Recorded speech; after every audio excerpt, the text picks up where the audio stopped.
Bismillahirrahmanirrahim. Assalamualaikum warahmatullahi wabarakatuh.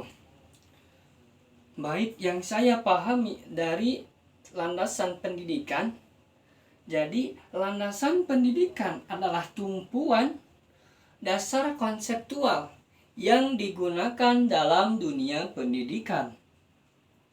Landasan ini diperlukan dalam melakukan analisis kritis terhadap kaidah-kaidah kebijakan dan praktik pendidikan.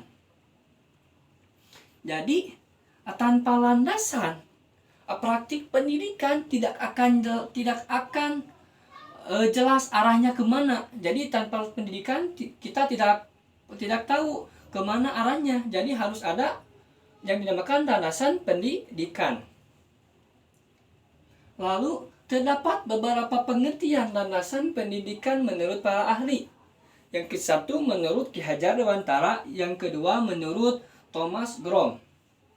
Lalu landasan pendidikan terdiri dari beberapa jenis, yaitu landasan filosofis, landasan sosiologis, landasan hukum, landasan ilmiah dan teknologi, landasan ekonomi, dan landasan religius.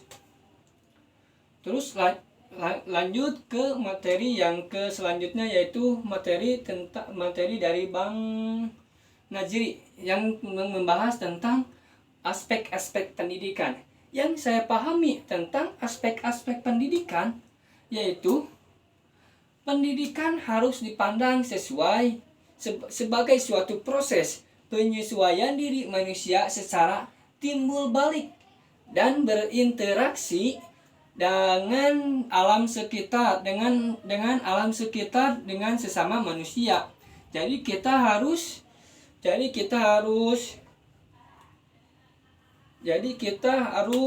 berinteraksi dengan sesama manusia. Pada hakikatnya, pendidikan yaitu proses yang berlangsung secara kontinu dan berkesinambungan.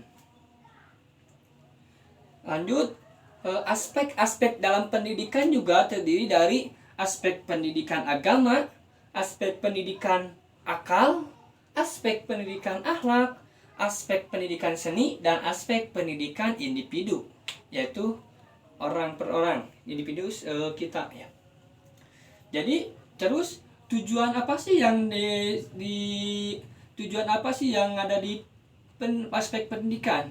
Jadi tujuan aspek pendidikan yaitu membentuk manusia yang mempunyai cita-cita yang sesuai dengan yang termaksud dalam Pancasila.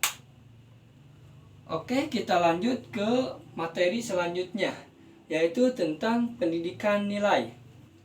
Yang saya pahami tentang pendidikan nilai yaitu penanaman dan pengembangan nilai-nilai pada seseorang. Lanjut, jadi awal dan akhirnya pendidikan. Jadi awal pendidikan dimulai dari masa prasekolah, yaitu masa dini, dari usia 0 sampai 6 tahun.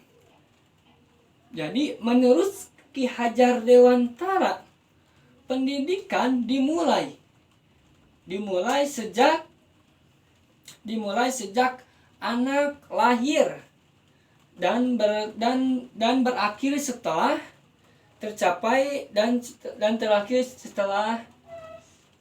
tercapainya kedewasaan, ya sekitar 24 tahun. Ya, segitu saja yang saya pahami dalam presentasi kemarin. Cukup sekian. Wabillahi taufiq wal hidayah. Wassalamualaikum warahmatullahi wabarakatuh.